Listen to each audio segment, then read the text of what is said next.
বসে রাখাটা এটাও একটা বিয়াদবি আমি মনে করি।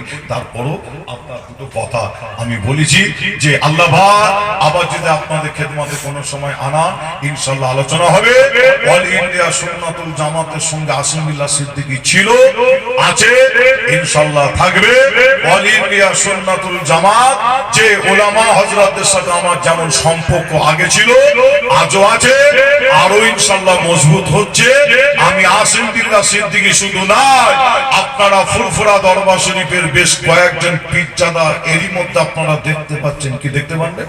দেখতে পাচ্ছেন তো নাকি? সোশ্যাল মিডিয়ায় দেখতে পাচ্ছেন ফুরফুরা দরবার শরীফের কয়েকজন পীরজাদা মাশাআল্লাহ তারাও কিন্তু আগিয়ে আসে। শুধু পীরজাদা নয়, আল্লাহ কারি এই বাংলার জমিনে অনেক আলেম আছে, আছে না নাই? শুধু পীরজাদা নয়, অনেক আলেম আছে, তারাও কিন্তু অল ইন্ডিয়া সুন্নাতুল জামাত সংগঠন থেকে একটু দূরে ছিল, অর্থাৎ দূরে করিয়ে রেখেছিল। অনেক আলেম ওলামারা আমার সাথে যোগাযোগ করছে, ভাইজান আপনি যেটা করছেন খুব ভালো কাজ করছেন, আপনি আগিয়ে যান, আমরাও আপনার সাথে আছি, আমরাও ইনশাআল্লাহ অল ইন্ডিয়া সুন্নাতুল জামাত ওলামা হযরতদের সঙ্গে একই সাথে মিলেমিশে জলসা মাহফিল করব।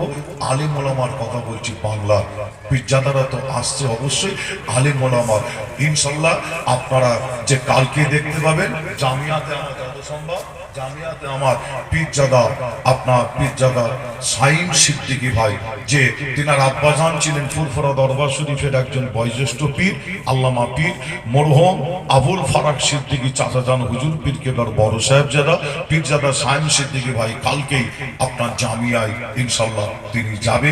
কালকে একটা খুশির খবর আপনারা পাবেন। এর তারপরে যে আমি আসিম বিল্লাহ সিদ্দিকী আপনাদের বলে যাই, কয়েকজন পীরজাদা এবং বাংলার ওলামা হযরত যেনারা আছেন তিনাদের নিয়েও ইনশাআল্লাহ আমিও ইনশাআল্লাহ যাব, ঘুরে আসবো। আল্লাহ আমাদের সকলকে সুস্থ রাখেন, ভালো রাখেন। আল্লাহ আমাদের সকলের হায়াত দারাজকে বাড়িয়ে দেন। বিদায় নিই, আমার জন্য দোয়া চাইবেন। আসসালামু আলাইকুম। সকলে মহাব্বতে